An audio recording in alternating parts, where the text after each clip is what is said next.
প্রিয় দর্শক বন্ধুরা, এই মুহূর্তের জন্য প্রাথমিকে 2009-এর নিয়োগকে কেন্দ্র করে থাকছে গুরুত্বপূর্ণ কিছু আলোচনা এবং সঙ্গে অবশ্যই থাকছে সাউথ 2009 প্রাইমারির অত্যন্ত গুরুত্বপূর্ণ কিছু খবর।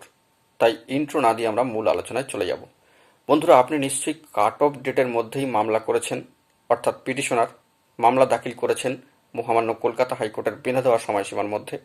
তাহলে তার দুশ্চিন্তার কোনো জায়গা নেই, কিন্তু একটা কাজ আপনাকে করতেই হবে। কি করতে হবে? যেহেতু আপনি বুঝতেই পারছেন যে চাকরিটি কনফার্ম এবং কনফার্মের দিকে আরও এগোতে চলেছে, সেই নিরিখে কেন এই কথা বলছি? কারণ মহামান্য কলকাতা হাইকোর্টের সম্মানীয় বিচারপতিদের যে নির্দেশ, অর্ডার, তা অবশ্যই শিরোধার্য করে নিয়ে এইটি আবার বলতে হয় যে সর্বোচ্চ ন্যায়ালয় সুপ্রিম কোর্টের তরফ থেকেও কিন্তু সেই ভ্যালুয়েবল বার্তা উঠে আসলো যে যারা কাট অফ ডেটের মধ্যে মামলা করেছেন তাদের জন্যই কিন্তু নির্ধারিত একটি কনসার্ন অর্ডার হয়েছে। এবং দেখতে পেয়েছি যে খুব রিসেন্টলি মালদা এবং নর্থ চব্বিশ পরগনার ক্ষেত্রে নিয়োগের বার্তাও চলে এসেছে, সবুজ সংকেত। বাকি রয়েছে সাউথ 2009। সেক্ষেত্রেও যে অন্যথা হবে না এমনটাই আমরা আশা রাখছি।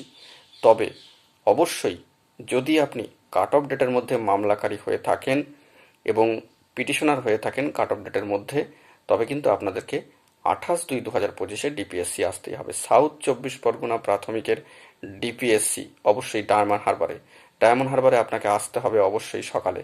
অবশ্যই আসতে হবে 10টা থেকে 11টার মধ্যে, নির্ধারিত সময়ে আপনাদেরকে চলে আসতে হবে। শুরু হবে এক বিরাট মহাজোট এবং মহা কর্মসূচি। বিষয়টি আপনাদের অবগত রয়েছে, আর কিছু বাড়তি বলবার দরকার নেই। যদি আপনি পিটিশনার হয়ে থাকেন, যদি চাকরিটি আপনার নিশ্চিত করবার শেষ মুহূর্তে দাঁড়িয়ে ইচ্ছা থাকে, যদি আপনারা সকলে একজোট হতে পারেন, তবে কিন্তু এই মহাজোট মহামিলন সফল হবে। তাই এগিয়ে আসতে হবে আগামী 28/2/2025 diamond Harbour DPSC south 24 Pargana. তো বিষয়টি মাথায় রাখবেন।